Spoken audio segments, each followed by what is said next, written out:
Morning বন্ধুরা, আশা করি ভালো আছো, সুস্থ আছো। আমিও ভালো আছি। আজকের ভিডিওটা একটা সাবস্ক্রাইবের জন্য।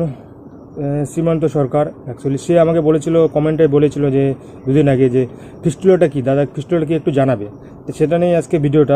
ফিস্টুলাটা কী, ফিস্টুলাটার কাজ কী, মানে অনেকে জানো না, যারা নতুন পেশেন্ট যারা জানো তো জানোই, যারা ডায়ালিসিস পেশেন্ট তারা তো জানোই ফিস্টুলাটা কী, ফিস্টুলার কাজ কী।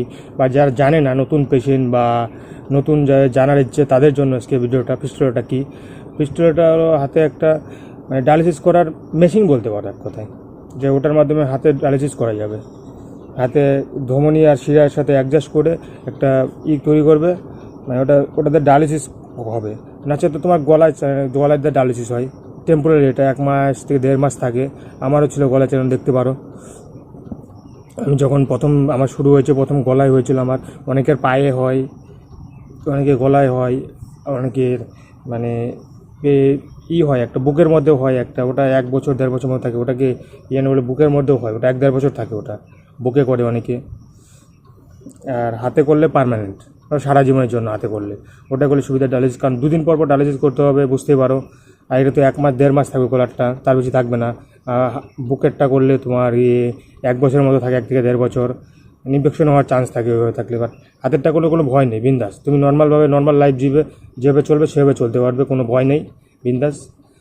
আর এটা অনেকে বলছে ফিস্টুলাটা ভালো আছে কি না বুঝবে কীভাবে, সেটার জন্য তুমি এখানে হাত দিবে তো মানে ভাইব্রেট হবে।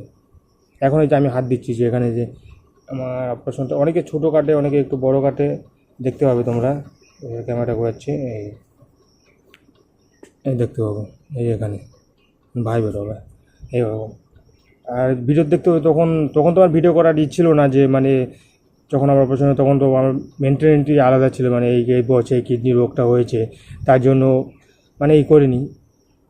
বাট ছবি তোলা ছিল, একটা ছবি তোলা ছিল, সেরকম ছবি তুলে নিয়ে মানে কী বলবো, মানে দিয়ে মানে আমার ছিল না, মানে মনটা এত খারাপ ছিল মানে বলার মতন। এখন তো অনেকটা হয়েছে, বাট তখন ভিডিও করার থাকলে অবশ্যই ভিডিও বানাতাম, ফিস্টুলাটা কীরকম কী মানে ভিডিও করে রাখতাম। বাট সেটা তো মানে তখন ছিল না আমার, যে আমার ছিল না যে আমি পরে ভিডিও করবো বা ইউটিউবে ভিডিও ছাড়বো, তোমাদের সাথে কিছু শেয়ার করবো, এরকম তো আমার মন ভাবনা ছিল না।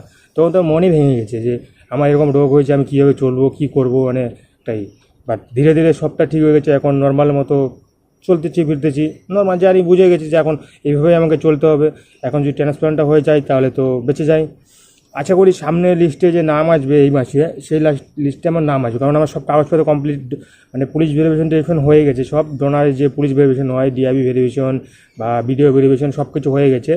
এখন স্বাস্থ্যভবন থেকে লিস্টে নাম, আশা করি সামনের লিস্টে আমার নাম উঠে যাবে। তোমরা দেখতে হবে ভিডিও, অবশ্যই তোমাদের সাথে শেয়ার করবো যে সামনের লিস্টে আমার নাম উঠছে কিনা। বাট আশা করি এসে যাবে, আমার সব কমপ্লিট হয়ে গেছে। এখান থেকে চলে গেছে কাগজপত্র স্বাস্থ্যভবনে। আবার এখন স্বাস্থ্যভবন থেকে নাম ওঠা পরের লিস্টে, এখন যেদিন নাম আসবে সেদিন আমার নাম থাকবে মনে কর। তো আমার ট্রান্সপ্লান্ট ডেটটা তাড়াতাড়ি চলে আসবে, এনওসিটা পেয়ে গেলে তাড়াতাড়ি চলে আসবে। আশা করি 1-1.5 মাসের মধ্যে হয়ে যাবে, 1 মাসের মধ্যে হয়ে যাবে আশা করি। এখন লিস্টে নাম কবে আসবে তারপর মধ্যে ডিপেন্ড করবে। তাড়াতাড়ি যদি আসে তাহলে তো ভালো, সামনে শুক্রবার তো আসবে না, তো পরের শুক্রবারে হয়তো নাম আসবে। লিস্ট বেরোয়, কারণ মাসে 2টা করে লিস্ট বেরোয়, প্রথম শুক্রবারে আর শেষের শুক্রবারে হয়তো বেরোয়। মানে মাসে 2টা লিস্ট বেরোয় স্বাস্থ্যভবন থেকে, ওটা সব পেশেন্টেরই বেরোয়। তুমি যদি নিজেদের ডোনার হয় তাও স্বাস্থ্যভবনে তোমাকে যেতে হবেই, স্বাস্থ্যভবনের লিস্ট বেরোতেই হবে। ওটাই সরকারি মতো হয় না এটা, তাই জন্য ট্রান্সপ্লান্ট একটা বড় অপারেশন, বুঝতে পারো। আর ফিস্টুলার ব্যাপারটা, ফিস্টুলা হলো তোমার এটা একদিনে অপারেশন হয়, এটা তোমার 30 থেকে 40 মিনিট টাইম লাগে অপারেশনটা করতে। আমি যখন অপারেশন করছি আমি তো বুঝতে পারছি আমার অভিজ্ঞতা কী। মানে আমি যখন অপারেশন করছি, আমার যখন অপারেশন হয়েছে, আমাকে যখন ওটিতে নিয়ে গেলো, প্রথমে আসলো ওখানকার নার্স স্টাফ যে আসলো, ওখানে দেখলো আমার 2 হাত, দেখলো 2 হাতে দেখার পর বললো এই হাতে হয়ে যাবে, বা হাতে হয়ে যাবে। বললো বা হাতে হলে ভালো হয়, সুবিধা হয় বেশি। ডান হাতে হলে মানে খাওয়া দাওয়া এটি অসুবিধা না, ডায়ালিসিস করে আসার পরে। তো বা হাতে বললো বা হাতে হয়ে যাবে। তো বা হাতে এখানে তোমার 2 হাতেই মানে রেজার দিয়ে ওখানে যারা ছিল, মানে সেই যারা কী বলে ওগুলো সুইপার টুইপার, তারা মানে নতুন রেজার নিয়ে আসে আমাকে 2 হাতে পরিষ্কার করে দিল। এবার এই হাতে যদি যদি মিস হয় তাহলে এই হাতে শুরু করবে আবার, তার জন্য মিস করে দিল। তারপর ওখানকার ওটির যে ড্রেস হয়, ওটিতে যেতে হয় কিন্তু, ওটির ড্রেস পরালো, ওই ড্রেস পরিয়ে নিয়ে গেলো ওখানে। আমাকে ওখানে নিয়ে ওটির সামনে গিয়ে কিছু সময় রাখলো, কারণ ভিতরে একটা পেশেন্ট ছিল, তারপর আমাকে নিল। তারপর আমাকে নিল, নিয়ে তারপরে ওখানে আমাকে শুয়ে দিল। বাট আমার হাতটা শুধু হাতেই হবে, তার জন্য হাতটা এদিকে নিয়ে নিল, এক সাইডে নিয়ে নিল, যে অপারেশন হবে হাতে, তো হাতটা মানে বেডের উপর নিয়ে নিল, অপারেশনের বেড। আর আমাকে, তো আমি ওভাবে দেখতেই ছিলাম, বাট দেখিনি, মানে তাকে মাঝে মাঝে দেখে ডাক্তারবাবু আমার সাথে গল্প করছে, বাট একটা ইঞ্জেকশন দিল অবশ্য, আর মনে হয় কোনো ব্যথা ব্যথা নেই। এই হাতে একটা কী জানি এখানে একটা ইঞ্জেকশন দিল, এই হাতেও একটা দিয়েছিল। তারপরে প্রেশারের এই মাপা ছিল, তারপরে তোমার গিয়ে মানে প্রেশার টেশার যদি বেশি হয়, তারপরে বুকে হার্টবিট মাপার এইগুলো ওগুলো লাগানো ছিল, সব কিছু লাগানো ছিল, সব কিছু লাগানো ছিল।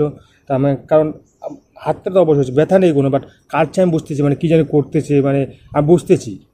এবং সেখানে বোঝা যাচ্ছে সম্পূর্ণ, তুমি বুঝতে ফিল করতে হবে। যারা নতুন, যারা ভয় পাচ্ছ, ভয়ের কিছু নেই, ফিস্টুলা কোনো ভয় নেই। তুমি বুঝতে পারবে সবই, যে তোমার হাতে কাটতেছে বা কিছু করতেছে সবই বুঝতে পারবে। যারা নতুন পেশেন্ট তারা ভয় পেতে পারো যে ফিস্টুলা, অপারেশন হবে, হাত কাটবে, হ্যান্ড করবে, কোনো কিছু না। আমার সেলাই বলছিল 5টা না 6টা, আমার একটু মানে বেশি, কারো এইভাবে কাটে, কোনো ডাক্তার যেরকমই। আমি কলকাতা কিডনি ইন্ডাস্ট্রিতে করেছিলাম, প্রতীক দাসের আন্ডারে করেছিলাম আমার ফিস্টুলাটা, ওখানে এইভাবে করে। তো ওটা করলো, তারপরে আমি তো, কারণ ওখানে ভর্তি ছিলাম, আমার ক্রেডিনাইন বেশি ছিল, আমার ডায়ালিসিস 3টা ডায়ালিসিস ওখানে হয়েছে গোলা দিয়ে। তারপর আমাকে ছাড়ছে, একটা ডায়ালিসিস হওয়ার পর আমাকে ফিস্টুলা করতে নিয়ে গেছে, ফিস্টুলা হয়েছে। তারপরে 2টা ডায়ালিসিস হওয়ার পরে তারপরে ওখান থেকে আমাকে ছুটি দিয়েছে, কারণ তারপরের দিন ফিস্টুলা করছে, প্রথম ডায়ালিসিস করার পর ফিস্টুলা করছে। ফিস্টুলা করার পর ওখানে ছিলাম। আর যাদের কোনো এমনি থাকে না, অসুবিধা থাকে না, তারা ফিস্টুলা হওয়ার পরে 3-4 ঘন্টা পরে ছুটি দিয়ে দেয়, 3-4 ঘন্টা রেস্ট নেওয়ার পরে ছুটি দিয়ে দেয়, দেখে ছুটি দিয়ে দেয়। আর একটা বল দিয়ে দেবে, বল পাম্প করতে হবে। তুমি দেখো আমার আগে ভিডিও দেখছো, বল পাম্প করি, এখনও মাঝে মধ্যে করি, এখন বেশি করতে হয় না, কারণ 3 বছর থেকে ডায়ালিসিস করতেছি, অনেকটা ভ্যানগুলো ঠিক আছে, তার জন্য করতে হয় না। বাট তবু করতে হয় মাঝে মাঝে, ভ্যানগুলো বসে গেলে অসুবিধা, আমার ক্ষতি আমার, বুঝতে পারো। এটাই ফিস্টুলা হলো, এটাই ফিস্টুলা হলো ডায়ালিসিস করারই প্রসেস। মানে এক কথা মেশিন নিতে, মানে বুঝতে পারবে তুমি যদি হাত দাও, তুমি এখানে হাত দিলে বুঝতে পারবে ভাইব্রেট হবে, ভাইব্রেট হলে মানে ঠিক আছে, মেশিনটা কাজ করছে। আর যদি ভাইব্রেট বন্ধ হয়ে যায়, তাহলে অবশ্যই ডাক্তারের সাথে যোগাযোগ করবে, করবে এরকম। এটাই হলো ফিস্টুলা ছিল, এটাই। থ্যাংক ইউ সবাইকে এইভাবে ভালোবাসা দেওয়ার জন্য। হয়তো ভিডিও আপলোড করতে লেট হচ্ছে, এই হচ্ছে, একটু মানিয়ে নেবে, বুঝতে পারো। ওকে বাই, দেখা হচ্ছে পরের ভিডিওতে।